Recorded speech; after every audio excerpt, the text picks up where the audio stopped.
Welcome to today's episode of the E.N.G Media Podcast. We have a very exciting guest, Jonas with Empwr.ai. For those of you just joining the podcast, I am Christian Gannon, the co-founder of E.N.G Media, and we specialize in helping software and tech companies scale their revenue. So if you want to learn how to take your software or tech business to the next level, make sure to stick around. So let's get right into it. So I did a little bit of research of Empwr.ai before we hopped on the podcast. I understand that Empwr.ai is a fast-growing AI company that supercharges collaboration between individuals, teams, and companies at the speed and scale of AI. You help clients unlock their vast troves of unstructured business data to drive major efficiencies and uncover hidden insights. Can you share a little bit more about your business and the role you play within it? Yeah, of course. So, first of all, thanks for having me on, Christian. It's great to kind of have this chance to, talk a little bit about Empower AI, what we're doing, what's really interesting about the business, and, see what folks can, grab as interesting insights for them based on this work that we're doing in the AI space and the productivity space. So, I believe the best way to summarize what we're doing at Empower AI is that we essentially are providing this platform, this really an operating system for uh, managing the communication within your organization, right? So what does that mean? If you think about everything that you do in terms of communicating with your teammates, communicating with clients, right? Communicating with stakeholders of your business. These are things that are happening usually, of course, in meetings and other, communication mediums like, email or messages or Slack or Microsoft Teams. And it's a lot of data that you're churning out daily, right? Mhm. Especially if you're kind of like a standard information, knowledge-based worker today, right? You spend a lot of your time having to collaborate with other people and making sure that everything that you're deciding on, when certain tasks are being assigned, when you're talking about risks, when you're trying to solve a problem, but maybe it doesn't necessarily get resolved, you have all this information that's going out. And what we realized was coming from a very strong tech background and some of our founders coming from a very heavy consulting background with some really big Fortune 500 companies was that this is a lot of data that just kind of gets lost and sucked into a black hole. And we started doing some really interesting analysis about, meeting data, especially in today's day and age about virtual and hybrid meetings, since, a lot of work has kind of been displaced and decentralized. We found that when people hold, a regular, maybe 30-minute stand-up business meeting about prioritizing tasks, understanding what the current issues of a business are, we realized that about 9% of a meeting's content is really what becomes actionable outcomes that are consequential outside of the meeting, right? So if you think about that, right, there's about 90% of the meeting, which, I wouldn't say is necessarily pure noise and useless, Mhm. but it's, information that you're having to process and you're having to kind of handle with an overhead in your brain. And really, most of it is not going to become relevant for you in like the next week or so, right? Mhm. So we were interested in seeing how can we capture that 9% and make it, front and center to you. That way you're spending less of your time and less of your effort, right? And having to sort through all of that noise and figure it out yourself. Of So course. that's all to say, right now, the core service that Empower provides is that we have a meeting analyzer that joins your meetings. And you can connect your calendar and you can also integrate it into your chat application like Slack as well. Okay. And this little bot just becomes embedded into your organization. So at a shallow level, it's going to do things like other meeting analyzers provide, like, Zoom does and Teams does, where it'll like recap your meeting and provide you a summary and maybe assign action items to people. But because we've really delved into this space, we've really found how to optimize, a really strong kind of analysis pipeline and really, creating this entity that's almost like a digital chief of staff for Mhm. your company that not only is it kind of like sucking in this information and providing you these things at the end of each meeting, right? These outcomes, it's really learning about your organization as we build a knowledge graph of what you and your team are building and working on. So, as time progresses, we provide you really valuable insights that are kind of connecting the thread between that 9% content of all of your meetings. And that's has been really revolutionary for us internally as we've been building this and we've been using your own tool. And it's been incredibly fruitful for a lot of our existing customer base today, which includes, you'd imagine there's your traditional, maybe your smaller tech firms. We have some consulting companies. We have some CPG retail companies that are, large within the hundreds of users right now that are all sharing information. And we found that it's kind of like the same problem, just across different scales of orgs. It's just a matter of how are you capturing the most valuable information, and then how are you getting that into the hands of the people who need it the most at the right time? So that is essentially, that's the long answer to your question about what we're doing at Empower, but I hope Uh, that's helpful. No, super helpful. And I think it's super interesting. I actually did look through some of your posts on LinkedIn before we hopped on this call as well. And a lot of the data there, you just explained it perfectly. I'm not going to do a better job, but that was so perfect. And it really makes a lot of sense after seeing the post along with what you just said as well. So we'll hop into some market questions. And so from your perspective, Jonas, right now, what are some of the current trends you're seeing in the AI and in the data collaboration space? I know you mentioned some of your competitors that aren't really competitors because it's not the same product, right? Like Teams is not doing what you're doing, right? So could you expand a little bit on that? Yeah, of course. It's an exciting time to be building around AI in general, right? To not get kind of too technical, the whole revolution around, generative AI today is that essentially these things that you would have, that you would need a large team of machine learning specialists who would be, having to acquire data, you know, transform it, train uh, machine learning models on, and to create very specific kinds of outputs. That's not really needed anymore, at least for a large set of companies today.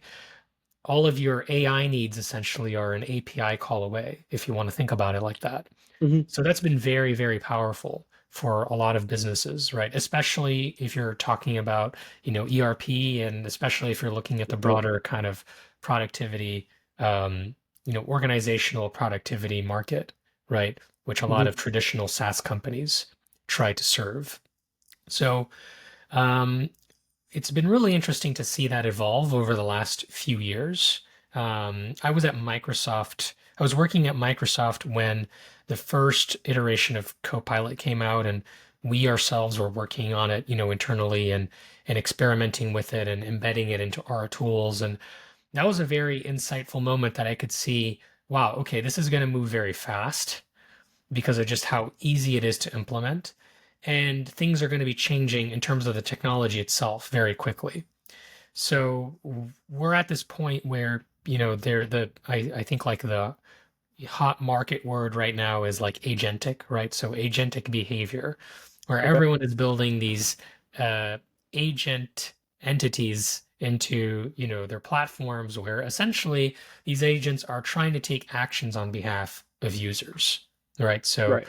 if you're, for example, um, as a good example, I think like, Salesforce CRM, they have some agentic behaviors built into their current platform, where based off of the data that, you're just kind of routinely putting in every day, they Hmm. know how to go ahead and take some actions on your behalf and then just kind of confirm that with you afterwards, right?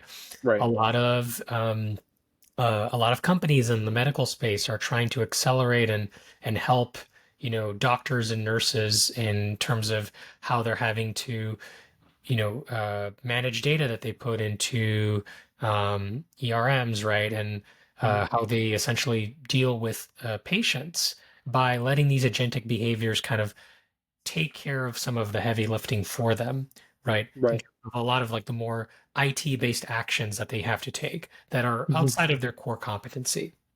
So I think that's really been the biggest trend, and I think that's where most companies that are trying to build around AI today are trying to do, because everyone is very bullish in terms of the uh, evolution of these models, right, that are Hmm. being made available to us today, both proprietary models and open source models. The technology is only getting better, right? In terms of power usage, right? Like dedicated data centers are being built all over the world to essentially train these heavy large language models to be able to do more work. So everyone's just kind of betting that, this kind of work is just going to kind of become a commodity. It's going to be really cheap for you to access AI, and that we're just going to be able to keep doing more and more and more with it. Right. So getting specific with, my competitors and what we see happening around us is that in terms of productivity and in terms of communication, it definitely has become easier to think about integrating these agents with more traditional uh, API integrations that existed before. So, for Hmm. example, if your organization uses Jira to manage, work tickets and everything that you're doing, right? You can just connect your agent to your Jira workspace. And I don't know if workspace is the correct term. I don't remember right now, but essentially, right, you can connect it to your Jira instance, and you can have a meeting today and you can talk about action items that need to be assigned to different people. Like, hey, Christian, I know you're going to go follow up with this customer on that. And I know that I have this, bug to go fix. And instead of requiring our time to go out and do some of the initial work to get that done, the agent's going to go ahead and do that, right? So the agent Right. can go ahead, and for you, like if you need to reach out to a potential customer client and it's going to be a cold email, based off of the context of the discussion we were having, it already can just pre-generate that email for you and give you that template, right? Be like, hey, Right. here's the heavy lifting done. Just kind of take care of this final 10% of the task for you. Right. And Hmm. for me, if I'm working on something like a technical issue, right, it can create the bug for me. It can put details in that ticket based off everything that was discussed. And wow, like, I'm not having to waste my time doing some of that work anymore. And that's Right. really, really valuable. So I think that's what everyone is kind of trying to do in this space right now. Hmm. And I think specifically what we're trying to do that's different and that's differentiated is that we're really trying to embed ourselves within your organization and within all of the knowledge that is passing through in terms of everything that you're collaborating and communicating on. Because once we do that and we capture that data correctly, we can, again, like I mentioned before, thread that needle across those, like, 9% instances Right. of everything that you're doing in all of your meetings. And once we're threading that needle, we can get back to you at any point, right? Like at the end of the week, we can give you a good recap of in terms of what's important for you to follow up on next week. Hmm. Or if something becomes urgent right away because of a big customer issue, right? We have the context in terms of how that thing came to be and, maybe what are the root causes of that issue.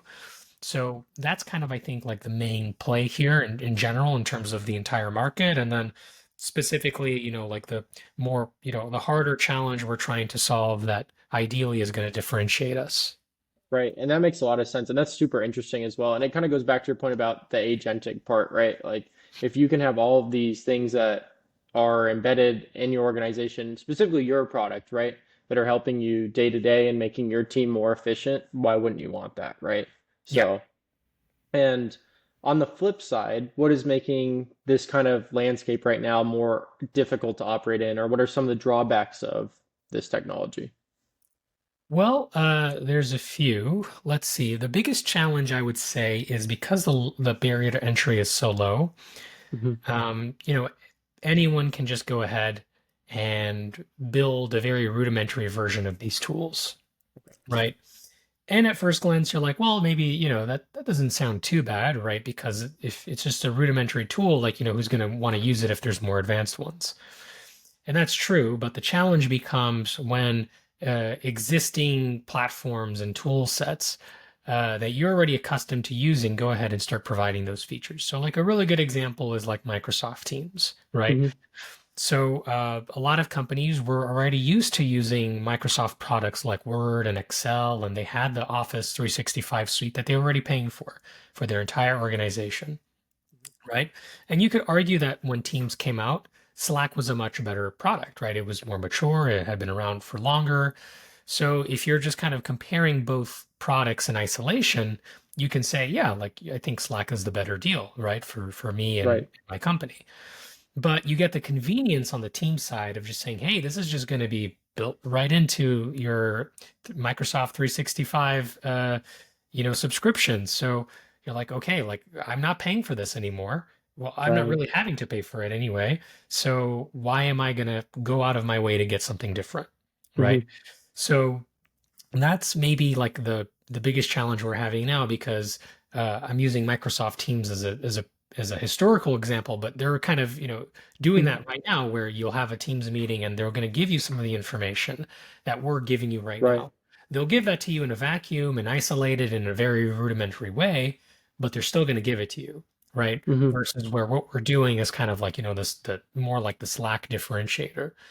And Right. other tools are doing the same thing. Like I believe Loom, which lets you do, kind of screen recordings so you don't have to do meetings. They're now having their own little Loom analyzer that lets you join your meetings. There's Fireflies, there's Read AI, there's a bunch of different tools out there that are essentially trying to provide a similar service. So the Right. noise makes it difficult, right? And Hmm. that makes it that provides us the challenge of having to communicate the right message of, look, if you just want a regular meeting analyzer, then you got a lot of great options out there. But if you're looking for something that's going to become embedded into all of your communication and it's going to help your entire team just get work done faster and more conveniently, then, Empower AI is probably the much better choice. So I think that's the challenge. And I think the other part of your question was about pitfalls, correct? Yeah, like what are some of the drawbacks maybe that you're seeing down the line, right? Mm. Let's say when this technology, and I know that it's already advanced, like we've had AI for a little bit now, and it becomes more and more advanced, but what is maybe a brick wall that you see coming in the future of, regardless of what company and the resources that you have to continue to develop it is kind of going to be a stop for everyone, if that makes sense. Yeah, that's a really good question. I don't think that's super clear yet because everything is Okay. just still moving so fast. I would say the biggest challenge uh, companies in the space need to watch out for. It's that um, even though we're all being very bullish in terms of how this technology is advancing and how much better it's getting, month by month, year by year, we still need to be very careful in terms of what we're trying to offer as value today within our applications. Going back to the agentic thing, it's very cool to have a demo where an agent takes an action for you and does something and you're like, wow, mind blowing, right? Hmm. It went ahead and did this thing for me and it didn't even have to bring me in the loop for that. Like it just knew, right? Right. Based off of my current work. Hmm. That's really nice when it goes right. But when it goes wrong, it could be disastrous, right? So Right. I think like a really good example of this is that the prime kind of like hello world example of agentic behavior the last year or so has been like booking flights, right? Has Hmm. been this like travel manager, AI tool where you're like, I want to go to New York for a weekend, right? Hmm. And then it books the flights for you. Well, what happens if it books the wrong flight, right? The wrong time, or just the wrong route, or the wrong airline, or gets you the wrong seats? It gets you first class instead of, regular economy. Uh, those mistakes are very hard to reverse, right? Right. It gives now like what would have been maybe 5 to 10 minutes of work for your end user becomes a hassle that can last days, right? Right. Possibly. Or maybe some things are reversible. Maybe they lose money. And even worse for you as a business is now people lose trust on your product and how it works, right? Like it's a disastrous 100%. outcome. So we need to be careful with that because there's definitely a race to in terms of marketing and showing what we can do as AI-based companies. Like look at all of the amazing things that we can do. And there's kind of almost this like rat race to get to you know, this gilded version of what a super intelligent AI that's built into your Hmm. can do. But clearly we're not there, right? It's very Right. obvious from anyone who's working in the space that we're not there yet, right? We might be there in a few years, but right now, today, as we're speaking in spring 2025, right? Like those those kinds of that kind of power is just not available to us, right? Who are building Hmm. out of proprietary tools like OpenAI and Anthropic, or even from the open source models that are available today, right? Like the Llama models and the things coming out of China like DeepSeek. Right. So that's something to keep in mind in terms of a risk and pitfall for everyone working in the space. 100%. And I think that plain example is perfect. I mean, that's on a much smaller scale, but if you thought of a large organization using a tool, right, and it goes south or it does the wrong thing, that could cost, instead of a couple $100 for the first class, it could cost millions, right? Just to Yeah, reiterate. So absolutely. thank you for touching on that. And so, as our company kind of specializes in marketing, we would like to know from your standpoint, how easy is it to attract and kind of retain people that know their stuff in the marketing space around the AI and the SaaS space? Okay, so let me see if I understood your question then Of correctly. course. So, in terms of your work as a marketer, right, Right. and in your work with other marketers, how does um, how do you ensure that, essentially marketers are kind of up to speed and as proficient and as Right. dangerous as possible, right? Like in terms of how they know how to use AI? Yeah, that's a great question. I think uh, the best answer that I can give there is you don't need to be, I don't think you need to be kind of trying to be tuned into like every single minor little change day by day, every new model release, every new, um, every new blog post that goes out from Google on the new, Gemini version, or some GPT 4.0 update. Mhm. You don't have to like read the benchmarks, because everyone, when you're going to go read someone's benchmarks, they're just going to give you the benchmarks that show their model as the best, and you're going to try to understand what that means. And maybe you're really curious and you want to understand how a large language model works, right? In terms of like, under the hood. Mhm. And that's really great if you have the time and you want to invest some effort into that, right? That will Mhm. definitely be a differentiator for you as a marketer who can maybe talk shop a little bit more about these technical things that most people aren't really paying attention about. But I don't know if I would say that's a priority. Right. I think the best thing to just kind of keep an eye on and think about as you interact with AI, and honestly, you can do this with just like a regular, you know, uh, GPT for chat session going, or Mhm. an Anthropic, the new Claude 3.7 Sonnet model going, Right. right? You can just keep experimenting that. Like take your existing workflows, the things that you're already doing by yourself, either in your head or you're having to write into spreadsheets or documents, or you're having to write in your email clients. Start throwing that into these chats and start seeing the things that come out on the other end, right? It's a Mhm. very open-ended exploration. And honestly, I think most of the time you're going to find things that you're going to be kind of like, man, like, that doesn't really help. Right. But maybe something kind of like, imagine you're trying to brainstorm on a brand new, project, like a brand new initiative, and Mhm. all you have is you have a couple of data points, you have your problem statement, you have the thing that you're trying to optimize. So you're working with a new client. Clearly, the client is saying, "Hey, we're trying to spend more here on marketing because we're really trying to increase, online traffic to, our main platform here. And we, of course, want to bump up, user acquisitions, right? And Mhm. try to lower user acquisition costs in general." So you're like, okay, I know what the objectives are. I kind of have some some context around the company, what they're doing. Let me take all of that information.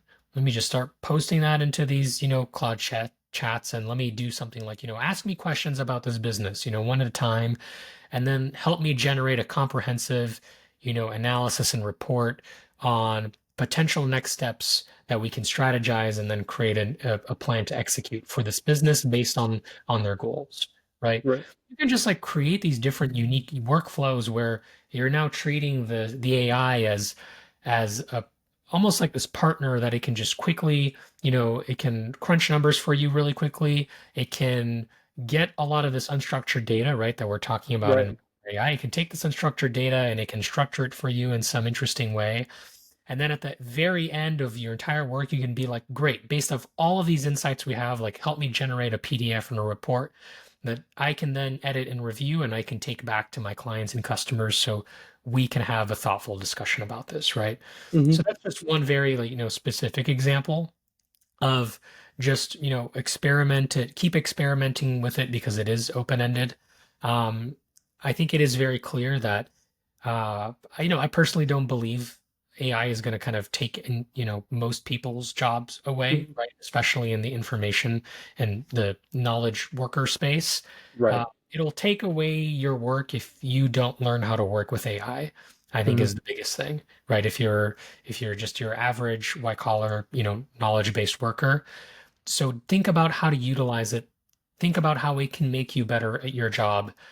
It is very scary in some things, right? Like if you specialized in copywriting a big portion of your life, right? It's scary to Right. think, wow, like someone can just go into, OpenAI and just ask for some copy for an ad and that's it, right? Like, why am Hmm. I no, like revisit that and see like how can this empower me as a copywriter, right? And see like if I don't want, my clients to go into a chat GPT session to just generate for them some copy for the things that they're working on, like how can I use this tool to make exactly what I'm providing to them Right. better, right?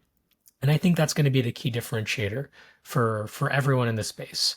So that's kind of honestly the best thing I have to say in terms of what to keep in mind in terms of what marketers can get from this.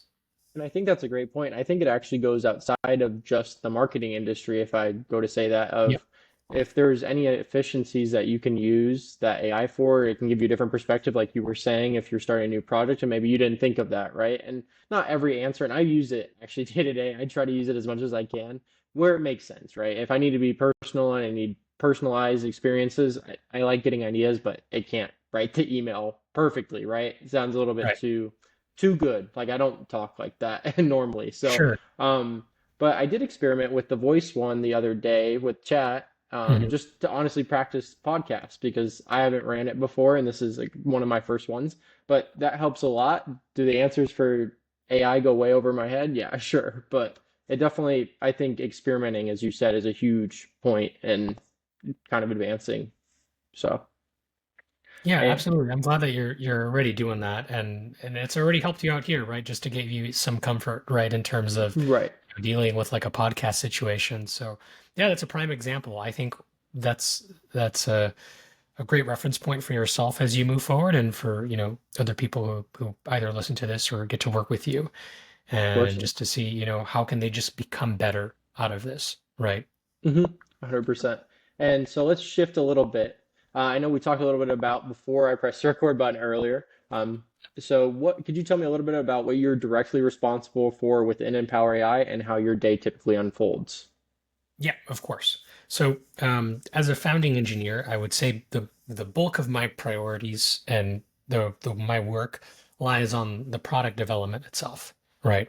Hmm. So, as we know, one of the handful of engineers, it's my job to make sure that, every week the tasks and the feature sets that we're working on are the best priorities possible based off the given moment, right? Which can change based off of things that are happening around us. So luckily at the same time, Empower AI helps with that, right? Because we have this, thread of that 9% knowledge that, just kind of follows us and the work that we're doing. So I spend a lot of time on the product. I've had a lot of my previous experience as an engineer.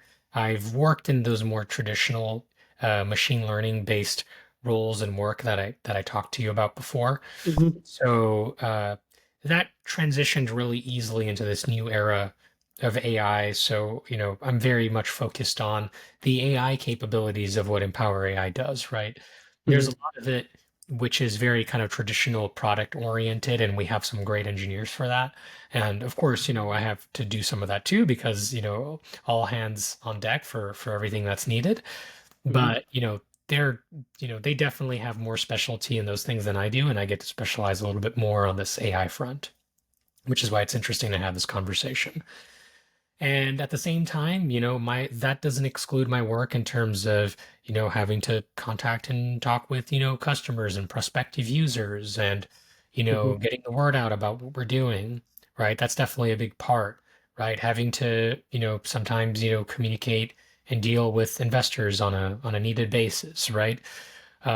We all try to kind of triage and prioritize based on what's best needed at any given time, right? So Of course. we have, I think like, specifically our CEO really works as, like the main salesperson and the main driver of all, investment and fundraising related Hmm.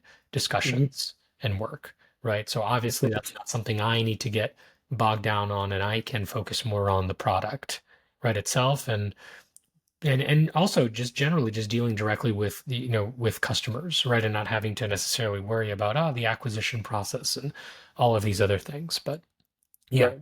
Does that answer your question about specifically about what I do? Was there a 100%. part of the question And I that I missed? think, no, I think that was perfect. I think most of our viewers understand, especially the ones running startups as well. And I know there are a couple of our viewers that do.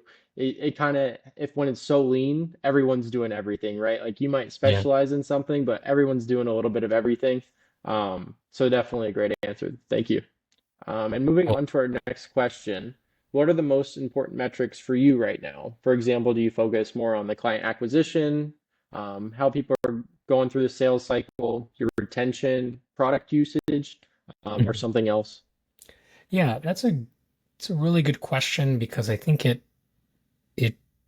uh there's, all those things you mentioned, like customer acquisition, maybe quality of certain features of the product and, that we can measure, right? Like, how good is the information that you're getting at the end of the day, right? Like if we're giving you that 9%, how high quality is that 9%, right? Or are we off the mark from that 9%, right? Right. Those are all things that we can measure. So I want to say it's very dynamic on like a week to week Okay. basis. We have like our big goals, our big quarterly goals that drive us, right? So you can say Right. we do have our big quarterly goals in terms of what customer acquisition looks like, and we, create strategies around that. And then we have our big goals around understanding our own product in terms of like when we get together and we talk about, you know, what is really going to what would really blow us away, right? Right. As users and as builders of this product, that we would say, wow, like this really does the 10x of whatever else that we're trying to get done in terms of, kind of like facilitating communication. And then Mhm. those things become our North Stars.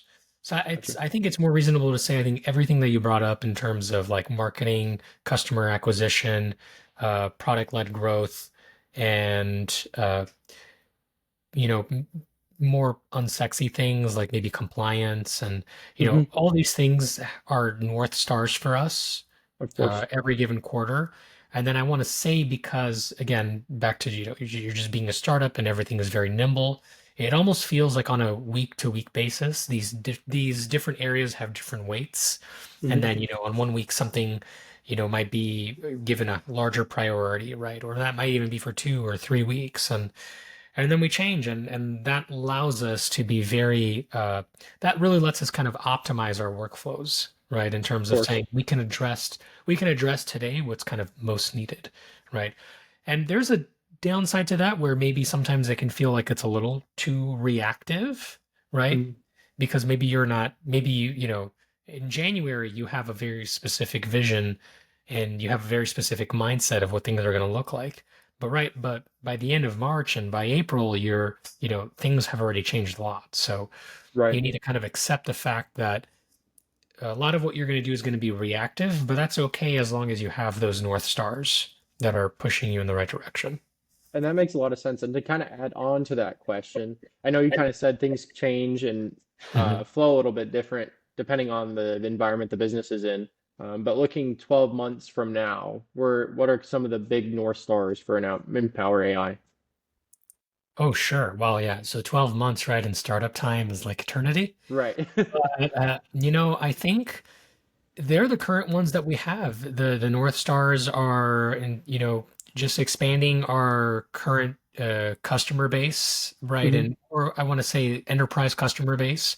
So Empower AI is open to both, individual based users. So if you have a Gmail account and you do a lot of, work through your personal Gmail account, that's totally good. We support you and we provide you a lot of benefit for that.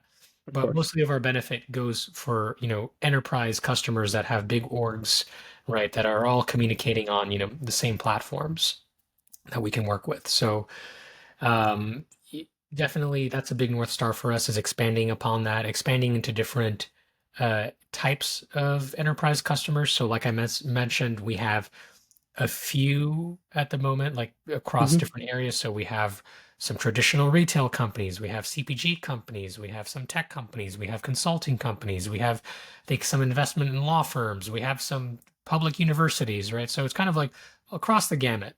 And so the more we can expand that, the more we can understand what the best use cases are for us and kind of where to keep doubling down in terms of, feature development and in terms of how to address our customer base. So I, Of I course. would say that's kind of like our biggest North Star is just keep expanding, keep seeing what more people need, right? Keep seeing what happens when you really scale this up to a large customer.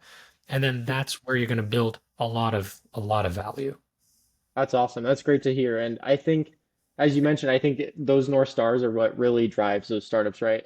Even Yep. outside of the AI industry, is knowing where you want to be. And like you said, in 12 months, that's an eternity, right? Who knows what's going to happen in 2 or 4 or even 6, right? So, and then I have a fun but kind of a tricky one. Maybe not a tricky one for you, but hypothetically, if you had a magic wand and you could solve just one problem within your business, what would that be?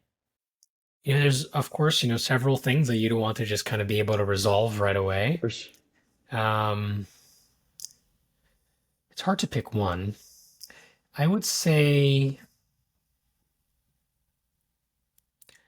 as this world of AI and AI, features and embedding AI into all of the traditional workflows that you have on your computer Mhm. and all of your existing apps just kind of grows and grows and grows. I would love for us to maybe get to that point where the AI is already at a point where you can then trust the agent to kind of already do the thing for you completely, right? Mhm. So going back to the, booking a flight example, even if there is a 10%, 5 to 10% chance that can go wrong, right? Mhm. That means that for every 100 customers you bring in, 5 to 10 of them are going to have a horrible experience. Right. And that's a horrible number for you as a business. 100%. So definitely that would be kind of one magic one. If you can give me like the super intelligent invincible AI that's going to get that as close to 100% as possible, I would say the magic wand definitely would go in that direction.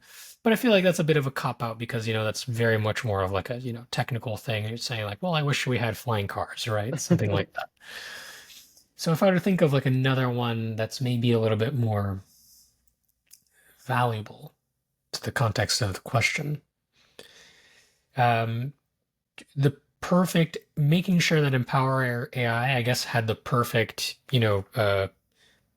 message that was being received perfectly every single time, right? To the Mhm. question that you had about, the noise of low barrier to entry and a lot of meeting analyzers that are doing something very similar.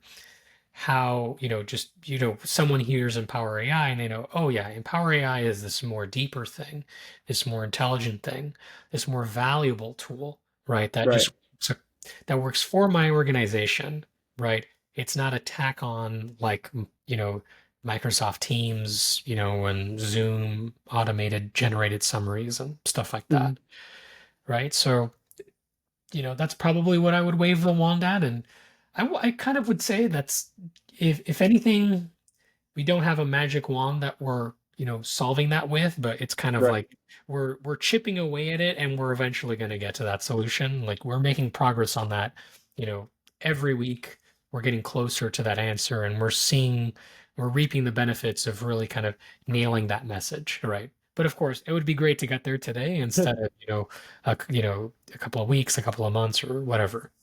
Of course. And I think those are two great answers. I honestly think the first one isn't a cop out. I probably would have just used that, but I appreciate you sharing the second one as well. I think that's a great answer, especially more focused towards your direct business, right? I think Sure. everyone in the tech space and even at a corporate level, and people that aren't as technical like me would like to see a super intelligent AI that makes a lot of things easier for everyone day to day. Yeah. So I think that's a great answer. But Awesome. to close out, Jonas, if people want to connect with you or learn more about Empower AI, where can they go and how can they connect? Of course. So if you want to reach out to me personally, you can just find me. You can just find my account on LinkedIn. Uh, so I'm just Jonas Erthal. I can send you, I guess, the URL to my LinkedIn profile later. I think actually Of you course. might already have it, but Yep. that's probably the easiest way to just get into direct contact with me personally. And I'm Hmm. happy to chat with anyone, answer questions, show them what we do with Empower AI.